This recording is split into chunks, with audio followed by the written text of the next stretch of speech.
तो good evening students. मैं अरविंद पांडे आपका आपके यूट्यूब चैनल अरविंद मंत्रा में स्वागत करता हूं। तो स्टूडेंट्स, मैं आज आपके लिए एक सीरीज लेके हाजिर हुआ हूं जनरल साइंस का।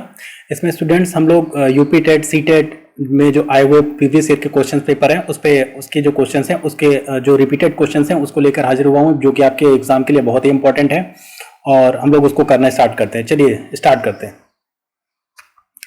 तो स्टूडेंट स्टार्ट करते हैं। तो जो हमारे पास पहला क्वेश्चन है हमारे पास, जल पर तैरने वाली धातु कौन सी है? तो जल पर तैरने वाली धातु हमारे पास स्टूडेंट होती है सोडियम।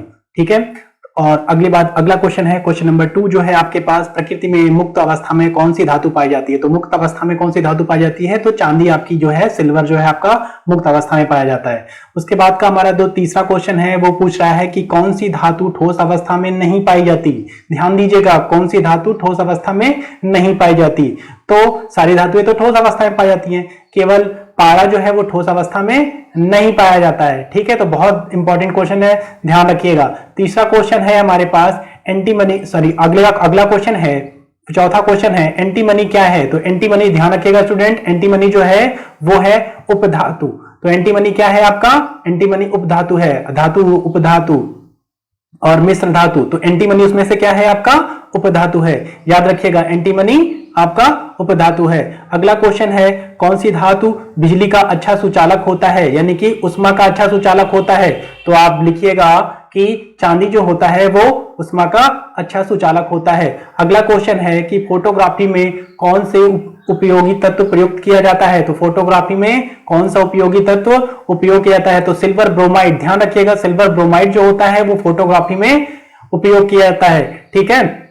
उसके बाद हमारे पास अगला क्वेश्चन है, नीला थोथा का रासायनिक नाम क्या है? तो नीला थोथा जो होता है उसका रासायनिक नाम क्या होता है स्टूडेंट्स? नीले थोथे का रासायनिक नाम होता है कॉपर सल्फेट होता है। इसको ध्यान रखिएगा, नीले थोथे का जो रासायनिक नाम होता है वो कॉपर सल्फेट होता है। अगला क्वेश्चन है हमारे पास कि सबसे कठोर धातु कौन सी होती है? तो सबसे कठोर धातु जो होती है वो प्लेटिनम होती है। सबसे कठोर धातु कौन सी होती है? प्लेटिनम होती है। ठीक है। आगे अगला क्वेश्चन है हमारे पास, स्वर्ण सफेद स्वर्ण किसे कहते हैं, यानी व्हाइट गोल्ड किसे कहते हैं? तो याद रखिएगा, व्हाइट गोल्ड जो होता है वो भी प्लेटिनम ही होता है। व्हाइट गोल्ड जो होता है वो प्लेटिनम होता है। आगे हमारे पास अगला क्वेश्चन है, विद्युत बल्ब का तंतु किसका बना होता है? जो विद्युत बल्ब होता है उसका तंतु किसका बना होता है? तो विद्युत बल्ब जो होता है वो टंगस्टन का बना होता है। किसका बना होता है? टंगस्टन। एक बात और याद रखिएगा टंगस्टन के बारे में, जो टंगस्टन होता है उसका जो गलनांक होता है वो 1400 डिग्री सेंटीग्रेड से लेकर के 2100 डिग्री सेंटीग्रेड तक होता है। ठीक है। अगला क्वेश्चन है हमारे पास कि कौन सी धातु चालक की भांति ट्रांजिस्टर में प्रयोग की जाती है? माफ करिएगा, कौन सी धातु अचालक की भांति ट्रांजिस्टर में प्रयोग की जाती है? तो आप याद रखिएगा, जर्मेनियम जो होता है वो ट्रांजिस्टर में जो होता है वो अचालक की भांति प्रयोग किया जाता है। अगला क्वेश्चन की ओर बढ़ते हैं, किन तत्वों के लवड़ों द्वारा आतिशबाजी के रंग में प्रयोग, यानी कि जब हम आतिशबाजी होती है तो आप देखते हैं कि बम रॉकेट फूटता है दिवाली में या शादी में, तो उसमें से रंग बिरंगे जो कलर्स निकलते हैं वो किसके कारण निकलते हैं? वो एसआर और बीआर के कारण निकलते हैं। याद रखिएगा। ठीक है। अगला क्वेश्चन है हमारे पास कि किस रेडियो एक्टिव तत्व का भारत में अधिक बड़ा भंडार है, यानी कि कौन सा रेडियो एक्टिव एलिमेंट है या रेडियो धर्मी तत्व है जिसका भारत में बहुत अधिक भंडार है? तो वो आपका आंसर हो जाएगा थोरियम। आपका आंसर हो जाएगा, क्या हो जाएगा? आपका आंसर थोरियम हो जाएगा। ठीक है, याद रखिएगा।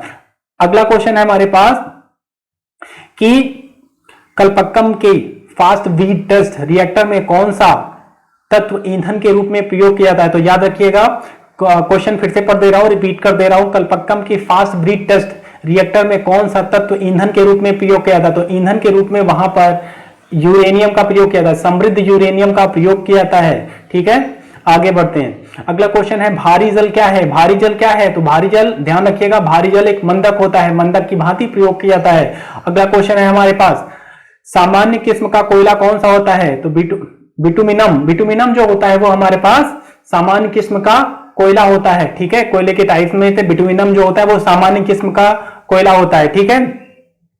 आगे बढ़ते हैं, हाइड्रोजन से सबसे अधिक क्रियाशील कौन सा होता है? तो हाइड्रोजन में से सबसे अधिक, यानी हाइड्रोजन फैमिली में बहुत सारे होते हैं, जैसे फ्लोरीनियम होता है, क्लोरीन होता है, आई होता है, आयोडीन होता है, तो ये हाइड्रोजन फैमिली के जो एलिमेंट्स हैं, इसमें क्लोरीन जो होता है वो सबसे अधिक क्रियाशील होता है।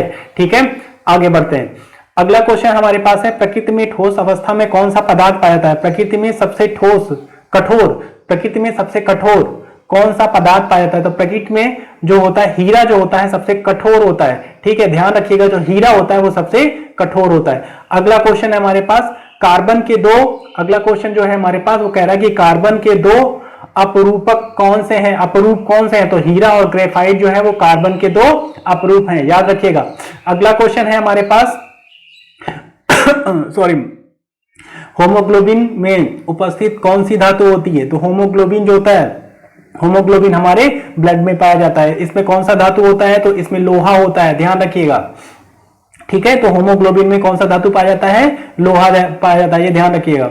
अगला क्वेश्चन है, संचायक बैटरी में कौन सी धातु का प्रयोग, यानी संचायक बैटरी में कौन सी धातु का प्रयोग किया जाता है? तो याद रखिएगा, सीसा जो होता है वो संचायक बैटरी में प्रयोग में लाया जाता है। ठीक है, अगला जो क्वेश्चन है हमारे पास, वायुयान के निर्माण में कौन सा धातु उपयोग में लाया जाता है? तो वायुमंडल के निर्माण में कौन सा धातु उपयोग में लाया जाता है? तो ड्यूरेनियम ये धातु जो होता है वो वायुमंडल के निर्माण में धातु के रूप में लाया जाता है, यानी कि वायुयान के निर्माण में धातु के रूप में लाया जाता है, माफ करिएगा।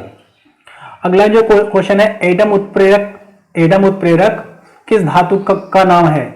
एडम उत्प्रेरक किस धातु का नाम है? तो एडम उत्प्रेरक जो है वो प्लेटिनम धातु का होता है। एडम उत्प्रेरक जो होता है वो प्लेटिनम धातु का होता है। ठीक है, अगला क्वेश्चन है हमारे पास, स्टील में कार्बन का प्रतिशत कितना होता है? तो स्टील में कार्बन का प्रतिशत 0.1 से लेकर 1.